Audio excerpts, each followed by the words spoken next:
watchers, and welcome to review tonight. 34 film review tonight. And tonight I've been watching a film called Before Dawn. Before Dawn. It's a zombie movie. In a last-ditch effort to save his marriage, Dominic Brunt, who was on Emma Doe, by the way. I didn't really watch Emma Doe, but I know he was on it. Travels with his estranged wife, Meg, Joanna Mitchell, to an isolated country cottage. Little do they realise that their problem is about to get much, much worse, and a horrifying viral pandemic takes hold in the outside world, turning its victims into frenzied, flesh-hungry cannibals with just makeshift weapons and no which to protect them. Alex prepares to do all he can to protect himself and Meg. It's only when the infection spread to his beloved wife that Alex faces the hardest challenge of his life. Yeah, the guy is on Emma. I don't watch Emma, but he's on it. He's on this. He's actually pretty good in this. Actually, the cast themselves are excellent. They do a really good job. I want to film. Yeah, so these two, this two couple, they're not really a couple. They are. They're kind of like split up. I didn't realise until after, middle because his wife seems a bit, distant away from him.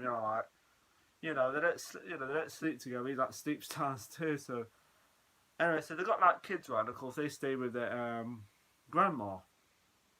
Of course, they go and they go out of the middle of almost middle of nowhere, the countryside, of course. And of course, it's actually a nice countryside, beautiful, really nice scenery, really beautiful place. Until the undead starts striking on them. So anyway, they're not that close because you found out later on that he had I think it was cheating on her. You don't realise until in the middle. I don't know, but further along in the film, you realise, so he's been cheating on her. I didn't realise that because I thought she was because she was at the beginning of the film. You see her like exercise. But and I was thinking to myself, maybe she's cheating on them because whatever. So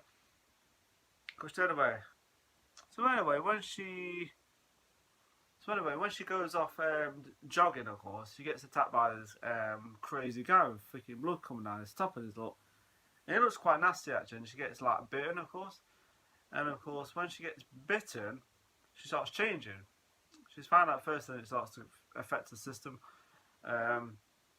And it's quite creepy, it really is. It's like, especially the part where she's in the cellar. I'm like, Jesus Christ, because when he puts her in bed, right, of course, and of course he goes into another part of the house, and it's like a garage, and he gets attacked by this other zombie.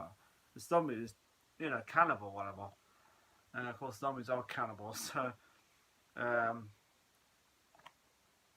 course, and then when he goes upstairs, when he kills this like cannibal, of course, she's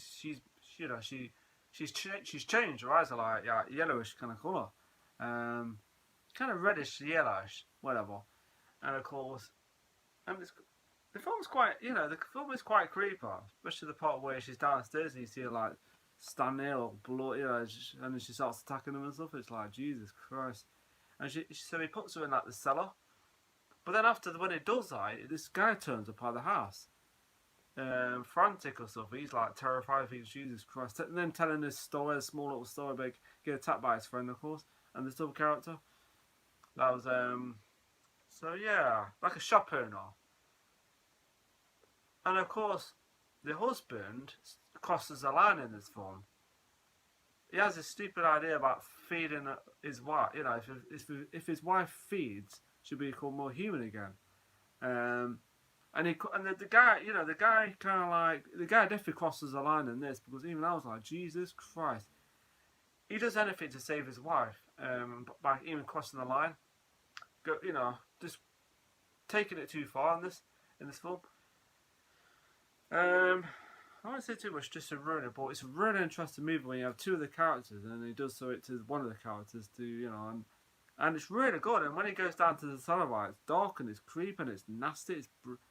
It's quite nasty. It's quite a violent movie, especially when you see his wife freaking all blood and red eyes and creepy. I said that to see that in the cellar scene was quite creepy, because you think to yourself, this guy is delusional. She's gone. His wife is gone, and he thinks his wife is still there.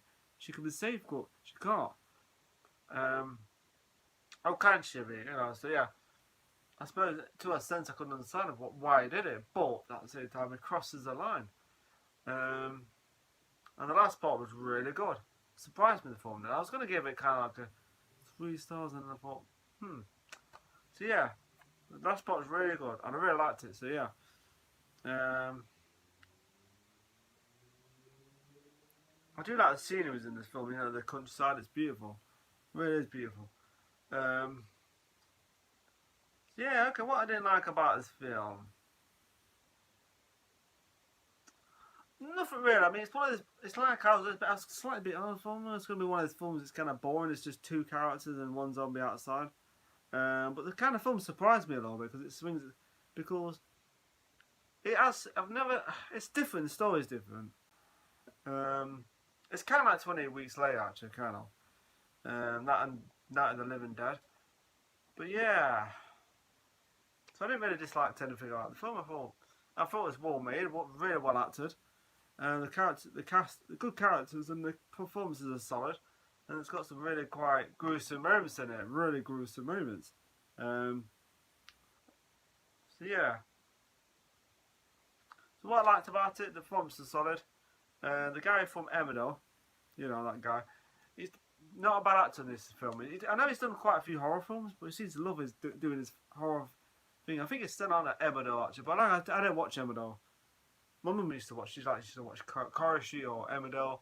EastEnders still, but I don't think EastEnders was her favourite show, of course. But I prefer EastEnders to Emmerdale a lot. So yeah. But he's really good in this. Especially the last part was really well done. Films are good. Some creepy moments in it that are very good. Good characters, they're very good characters. So yeah, okay. So the rate I'm going to give this film, I was going to give it a 3.5, but then I liked it even more than that. So I give it a 4 out of 5 for Before Dawn. 4 out of 5 because I really enjoyed it. It's not a bad movie. So yeah, 4 out of 5. 4 out of 5 for Before Dawn. Dawn. So yeah, people, this is my review Before Dawn. Remember to subscribe to the channel, and have a day, have a nice evening. See you later. Bye.